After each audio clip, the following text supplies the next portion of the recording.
Ya estaba Cristian Valdivieso presentado en el bloque anterior. Angélica Bulnes, Claudia Álamo, buenos días. Gracias por estar esta mañana acá. Muy buen día. Partamos por los problemas de la semana. Todos de azul, ¿eh? Sí, es que todo de azul. Estamos todos de azul combinados. Sí, yo creo que mi mujer me pasó un gol porque me recomendó vestirme de azul cuando yo soy albo de corazón. Yo hoy día a las 3 de la tarde espero que Colo-Colo ya pasando. haga lo suyo y que revierta este inconsciente que nos tiene tomado hoy día. Una cosa inconsciente.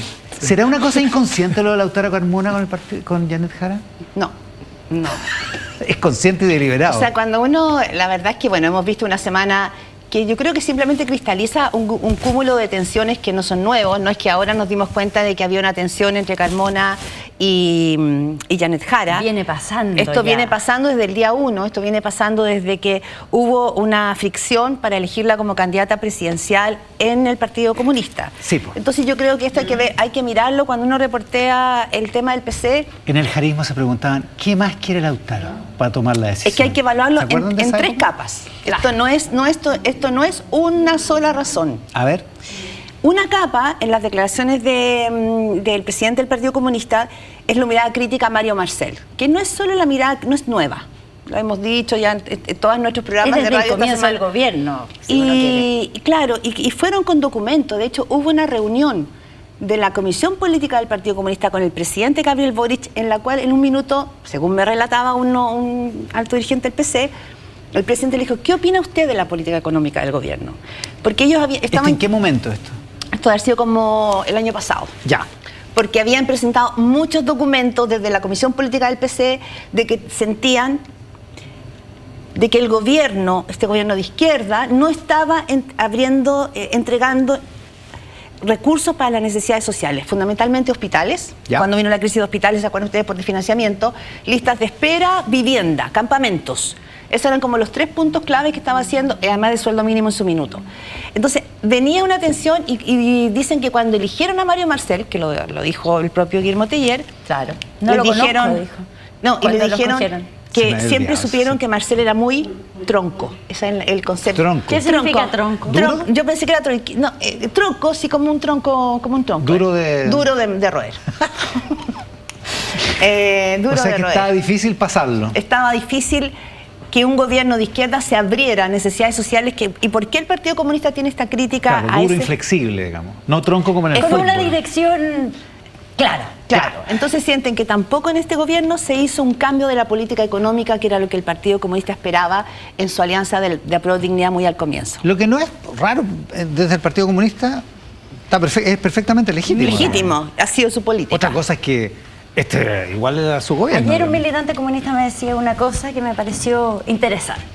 Me dijo, mira, si lo que pasa con Lautaro Carmona o lo que él representa es que creen que ya perdieron, incluso si Janet Jara gana. Ya. ¿Se entiende? O sea, aunque la batalla la elección aunque ganara Janet Jara la van elección, a ganar con las ideas de Carolina Toa. Exacto. Como dice Max Colodre. O por lo menos no con las del Partido Comunista. Y ese es el dolor, el resentimiento y además, no diría el desenlace, sino que la continuidad de una historia que se viene contando desde básicamente la muerte de Guillermo Teller. Ahora, esto se resolvió bien rápido, ¿no? O sea, digo, Janet Jara renunció a la demanda en Tena y a su programa de primaria, renunció a la semana de haber ganado. Bueno, y eso es lo que resiente ese sector, que como que se perdieron esas banderas que eran tan importantes, y te lo encarno, pero no es lo único, pero de salario vital a ingreso vital. Claro. En el fondo, ese cambio que refleja que pasábamos de que un aumento del sueldo mínimo a una propuesta mucho más gradual, más socialdemócrata, con intervención del Estado, distintas cosas, bueno, esa es una derrota para cierto sector del Partido Comunista, el más purista. Claro, es que esa es una segunda capa. La primera capa es la política económica y este giro que está haciendo la candidata a ser socialdemócrata, que eso fue un puñal en el alma del Partido Comunista cuando lee, ¿no es cierto?, que su jefe programático dice que Janet Jara es más socialdemócrata. ¿Por qué? Porque la percepción que hay en sectores del PC, que son los sectores más duros, es que ni con Bachelet tuvieron que cruzar tantas fronteras.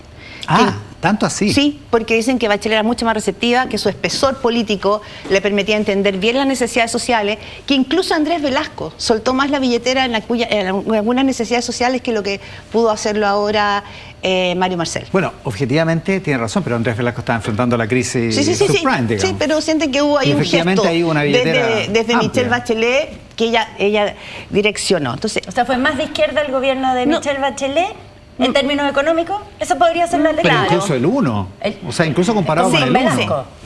Que de una manera más consistente. Entonces, uno. Después hay una segunda capa que es la hegemonía del Partido Comunista, que puede ser quizás política interna, pero hay otra variable que yo creo que es interesante en esta disputa, y es lo que te reportan algunos dirigentes de este sector duro, y es que se están encontrando con que las decisiones y aquí Cristian Valdivieso nos puede decir bien, están mirando insistentemente esa franja de los 6 a 7 millones de votantes no obligados. No habituales. No habituales. Y dicen que ellos se van a inclinar por figuras que sean muy claras, muy coherentes y con propuestas muy simples. Y sienten que en eso estos giros de girar hacia el centro de Janet Jara pueden hacerla perder finalmente raíz en los sectores de mensajes más claros. ¿Por qué dicen? Porque hoy día, me dijo un dirigente del PC, en las poblaciones y sectores medios estamos más bien compitiendo en propuestas con los republicanos. ¿Habrá algo de eso en ese franja de los 6-7 millones?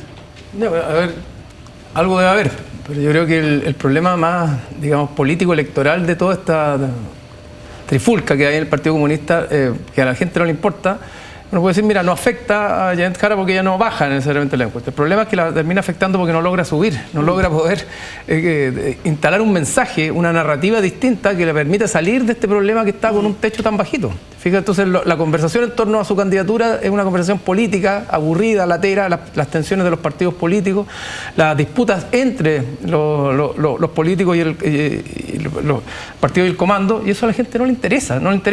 Pero no es que eso haga que el votante duro o el votante seguro se vaya a cambiar de bando necesariamente. Hace que gente que podría entrar en la juguera de esta votación se aleje, diga, no hay historia, no hay cuento, no hay nada. Eso le pasa y eso lo también. Eso lo termina afectando. Pero en términos políticos, yo creo que lo que pasa en el Partido Comunista es que ellos entienden, y en eso lo entienden muy bien los comunistas siempre, que este no es su momento. Es decir, si el momento que está viviendo el país, o la sociedad, si se quiere, es un momento donde las banderas que están arriba son las de la seguridad, la de la atención por la inmigración, la economía, el crecimiento económico y el neoliberalismo en su máxima expresión, si se quiere, bajemos los impuestos, metamos inversión, generemos empleo, incluso gente que se cuestiona si hasta las 40 horas fuera una buena medida. Entonces el Partido Comunista dice, este no es nuestro momento, tenemos la elección de alguna manera perdida y para ganarla tendríamos que entregar todas nuestras banderas. Claro. Y por lo tanto la pregunta es... Y eso nos puede hacer perder la parlamentaria. Eso nos puede afectar a la parlamentaria, uno, y dos,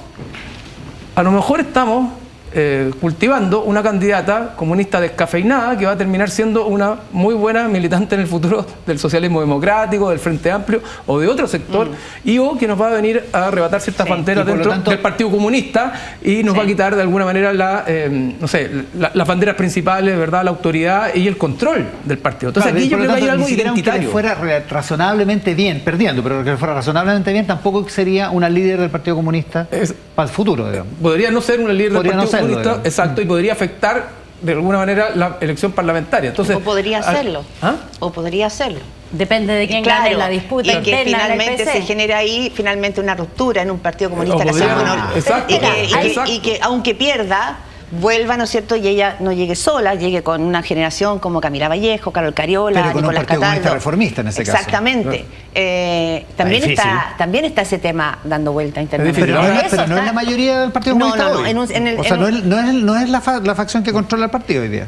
No la directiva, pero hay una disputa interna que lleva dos cosas. Que esta semana ya ha sido tema. Sí. Janet Jara suspende su militancia porque ya no puede renunciar al partido, eso ya no ocurrió. Pero si suspende su militancia, lo que por lo menos en su entorno cercano yo vi que veían con no muy buenos ojos porque dicen que podría afectar su coherencia. ¿Qué significa suspender a esta altura del partido? Sobre todo si se sabe, ya como que se ha instalado el militante desde los 14 años. ¿En qué ayudaría? ¿En qué ayuda? Y además le haría pagar el costo con la militancia del Partido Comunista. Con la militancia del Partido Comunista. Sí, nos deja como en vez de derecho a dar la enojarse. pelea. Pero también tiene otro efecto. Uno empieza, es algo que yo escuché en enero cuando se jugaba como el Congreso del Partido Comunista, la directiva, la Comisión Política, que es que algunos empiezan a plantearse como sector más reformista, ¿tendremos que irnos del PC?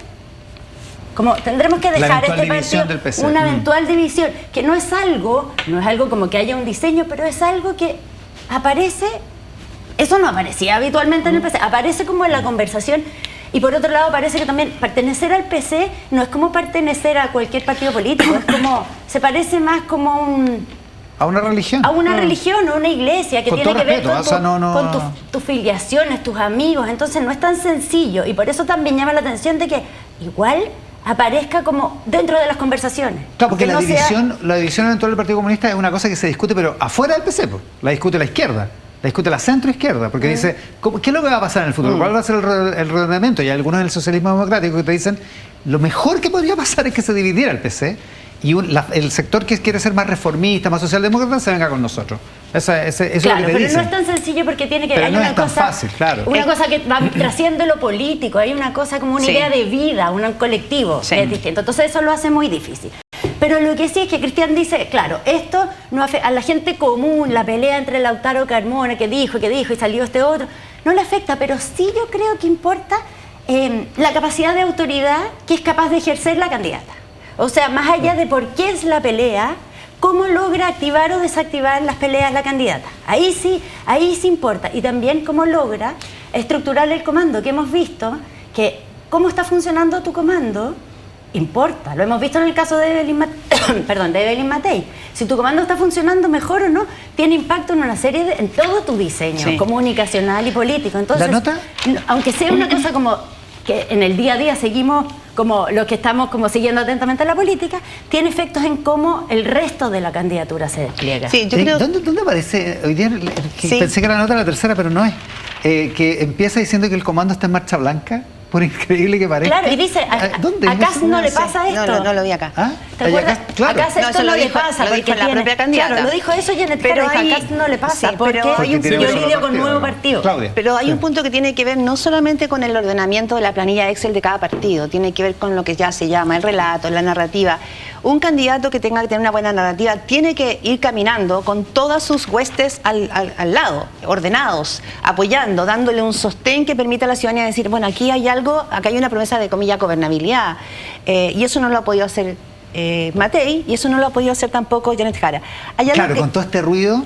Tiene que ver entonces no solo con el liderazgo respecto de la interna de los partidos, sino con la señal que tú le das a la ciudadanía de que estás lista para hacerte cargo de sus problemas y resolverlos porque tú tienes una gran espalda política atrás. Y eso es lo que vemos que a Janet Jara se le craquela y que se le fisuró insistentemente a Evelyn Matei. Y solo un punto, hay un ejemplo que está dando vuelta en un sector del PC, que es este sector más duro, medio chúcaro con Janet Jara, en que recuerdan que no fue fácil elegir la candidata presidencial, le costó. Que en un minuto un sector del PC quería a Carmen Hertz, o a Bárbara Figueroa, o Daniel Jadwe, porque querían una opción de izquierda más clara. Cualquiera antes que Jara. Ajá. Pero te dicen que lo que temen que les pase es lo que le pasó a la concertación con Alejandro Guillé. Es decir, con una candidatura que, porque las encuestas llevaban súper bien, termines perdiéndolo todo, incluso tus banderas ideológicas. Y que sea la derrota total, digamos. Exacto. ¿Cuánto importa todo esto desde el punto de vista del votante?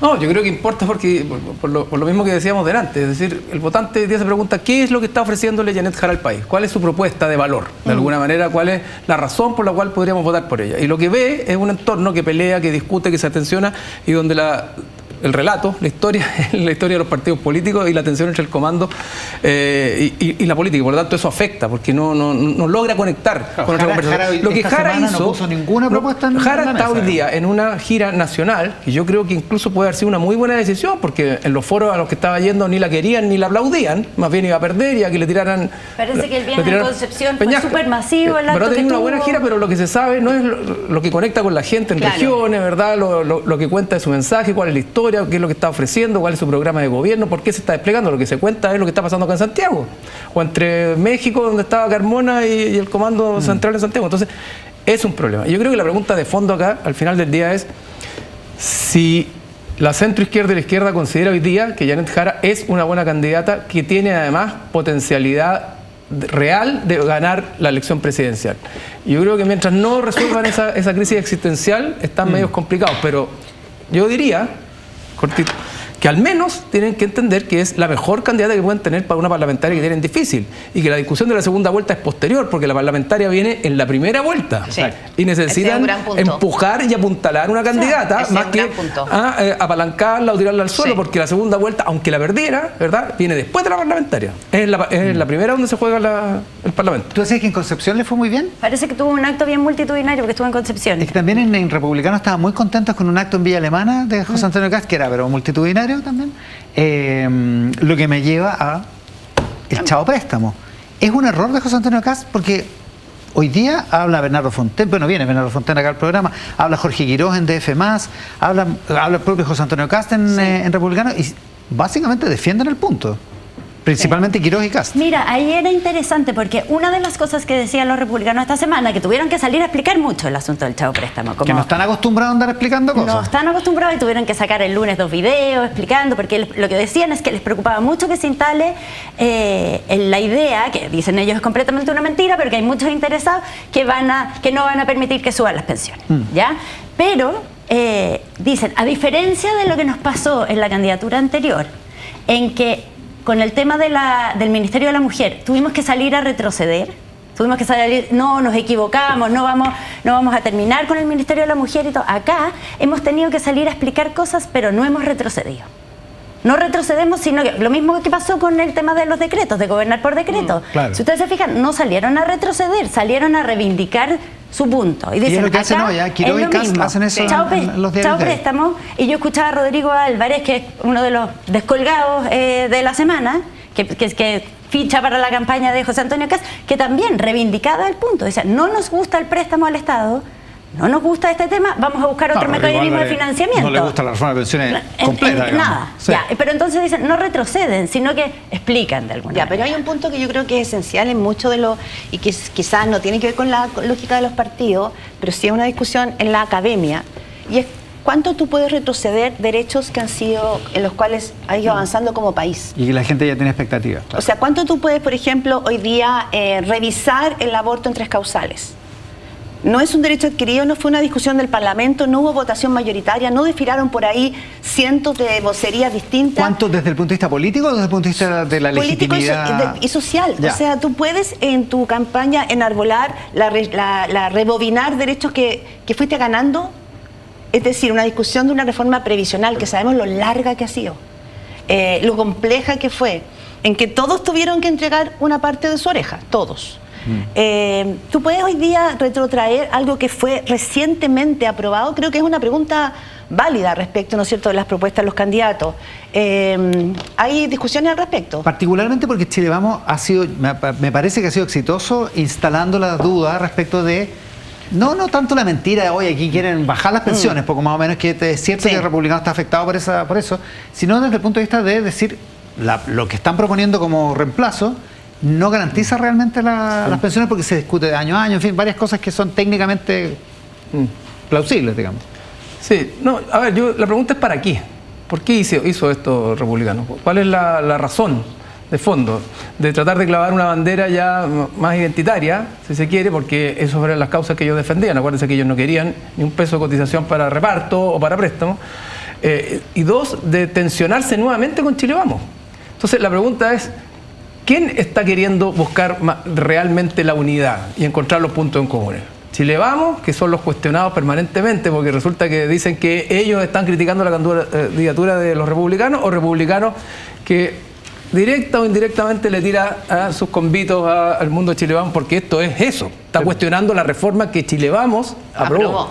Entonces la pregunta que me hago yo es, ¿por qué hacen esto? Entonces una respuesta puede ser, bueno, porque tenemos una elección parlamentaria y nosotros estamos buscando la hegemonía de la derecha y queremos clavar banderas, mostrar diferencias, mostrar un parteaguas entre ellos y nosotros.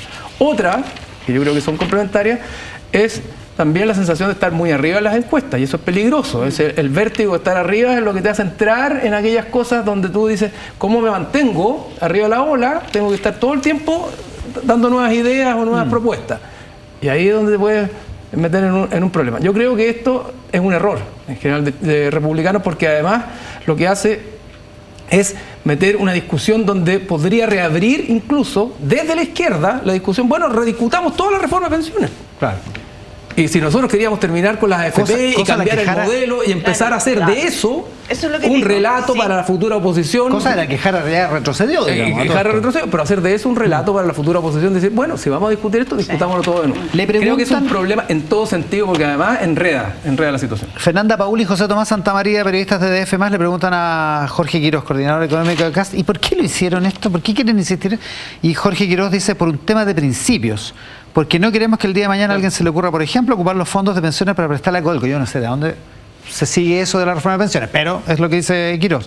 Estamos protegiendo una institucionalidad para adelante, por un tema de principios. Iván, perdona, significa que dice, entramos en la lógica de los principios. Lo que teníamos hasta hace una semana o dos, que no nos íbamos a mover de los temas identitarios y de los principios que nosotros queremos regir, sino que queremos un gobierno de emergencia nacional. Pero en este caso, entramos de nuevo a los principios, porque dentro de los principios que mueven a republicanos están algunos que generan rechazo en la población. Ahora, la pregunta es, ¿es un tropezón de CAS esta propuesta o no?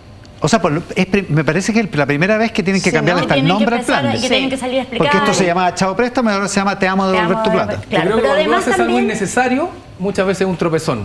Pero hay un tema que es que le introduce, o sea, cuando llega uno entra al tecnicismo, pareciera que esto le introduce un grado de inestabilidad al sistema, porque el mecanismo de financiamiento... Ya salió Sebastián de Polo al baile, ¿no?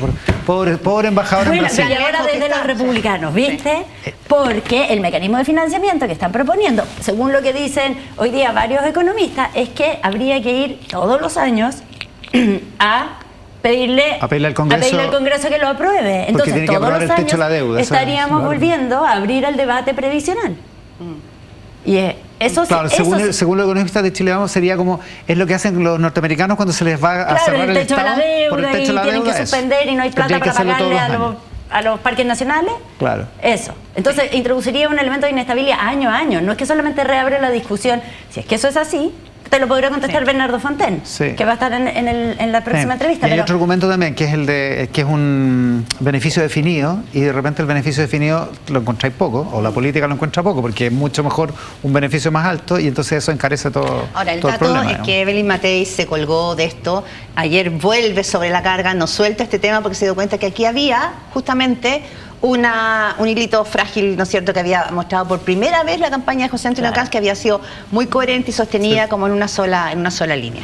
Sí. Es que es interesante ver lo que está pasando a nivel comandos también, porque vemos las encuestas y las encuestas están congeladas, están bastante estables, ¿no es cierto? ¿Congeladas? No, o sea, Cristian se mata haciéndolo. Claro, no, yo sé, yo sé, pero el resultado está estable. Parejo, llevamos como 2 o 3 semanas pareja. Movimientos bastante menores. Sí. Ya, pero los comandos no están congelados, no están igual que la semana pasada, los comandos están hirviendo. Entonces, así como tenemos en el comando de Janet Jara, porque es entretenido, eso es cuando uno va reporteando, va viendo cómo van evolucionando los comandos, no solo las encuestas. El comando de Janet Jara estuvo toda esta semana enredado con lo de Lautaro Carmona. Y vamos, declaraciones de una y otra, Lago Weber versus Bárbara Figueroa. Hasta que volvió de México Lautaro. Hasta que volvió de México. Oye, Lautaro a poner... Me dicen que no estaba en Nuevo Mundo hoy día en la mañana, que no estuvo. No sé. Había un nieto de Fidel Castro entrevistado. Ya. Sí. ¿Y habló de Marcel? Es que estaba en el aniversario de Guillermo Tellier, eso me dice. Claro, se cumplen 2 años del amor. Sí. Ya, sí. Pero el comando de Jara, hablamos, está así. El comando de José Antonio Cast está empezando a vivir como tener que integrar a más gente, tener que integrar más sensibilidades, que es harta pega. Porque el comando de José Antonio Cast hasta ahora era, como dice Janet Jara, a Cast no le pasa esto porque es de un solo partido, pero ahora está llegando gente nueva, llegó el exalcalde de Puente Alto, Germán Codina, llegó Bernardo Fontaine, llegó gente que viene de distintos mundos y vamos a ver. Llegó antes Rodolfo Carte, es más difícil administrar cuando hay más distintas sensibilidades. Y en el comando de Evelyn Matei, por otra parte, esta semana, esa que tuvieron toda esta discusión sobre los descuelgues, lo de Chao Préstamo como que les dio un aire, como un airecito, sí. Ellos también tienen a veces que salir a explicar cosas, pero también hay una sensación de que se están ordenando. ¿Así, Sí, porque ¿Esa es la sensación interna? Esa es la sensación que te transmitían internamente, que la llegada de Juan Sutil, pese a que tuvo este Y de error, Coloma, Juan Antonio Coloma y de Juan, clave, como sí. en el fondo, como en lo estratégico, logístico, y en lo político se está ordenando, se está alineando. Entonces había una sensación de como paramos la caída en las encuestas, ya no hemos subido, pero no hemos bajado más, pero además este comando está volviendo o está empezando a articularse, a ordenarse, hay dirección clara, hay autoridad, sabemos para dónde vamos. Dos cosas. Uno, te dicen que probablemente Evelyn Matei podría empezar a subir la encuesta por este ordenamiento, pero también es cierto que entraron, ¿no es cierto?, con un punto de fuga. O sea, hay una fuga de energía cuando hay militantes, que yo creo que hay que decirlo claramente, no es un desmarque la partida de figuras como Rodrigo Álvarez, como Germán Codina, como Rodolfo Carter al mundo. ¿No es un desmarque en qué sentido? Que no eran personas que estaban marcadas así. No eran del mateísmo, digamos. No. Ya. Esa es la verdad, son figuras Iván que habitaban Poduje. en el mundo, de ese mundo de la centro derecha, pero que toman una opción porque les parece que José Antonio Caz es más consistente en esa propuesta. Pero mirar esto como un desangre, pues no se está yendo Jimena Osandón, no se está, ¿me entiendes? Claro, Gente claro. que esté como realmente en la columna vertebral de Renovación Nacional o de la UDI. Creo que ese es un punto importante. Segundo, Además, tampoco, con todo respeto, pero tampoco hay miles de votos que se van a ir Sí. con... No, pero Jorge Atón les dolió. Sí, ¿Les dolió Jorge Atón?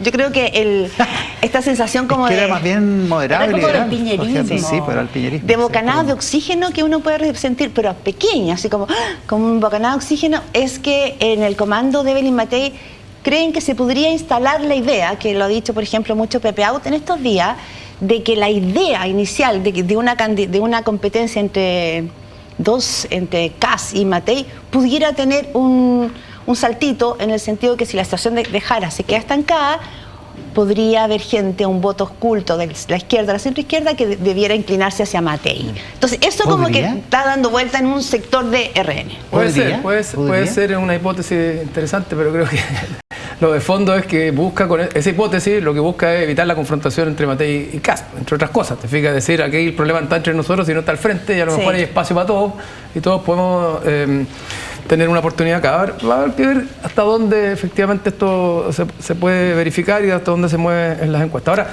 yo creo dos cosas. Uno, cuando tú vas muy arriba de las encuestas y estás siendo el más probable próximo presidente, tiene dos cosas. Uno, lo que te afecta son los errores no forzados muchas veces. A Evelyn Matei le pasó. A veces no, por querer anotarte un punto, puedes cometer un error que te tira para atrás. Y segundo, creo que tienes que empezar a vislumbrar el gobierno y la gobernabilidad que tú le vas a dar al país de cara a lo que venga. Y en ese sentido, cualquier cosa que meta incertidumbre, como decía Angélica, es un problema, porque ¿qué van a hacer los inversionistas? Los inversionistas quieren invertir en el largo plazo. Entonces, si tú metes incertidumbre, te pueden decir, bueno, voy a invertir a 2 años, a 3 años por el próximo gobierno, porque no sé lo que puede pasar después.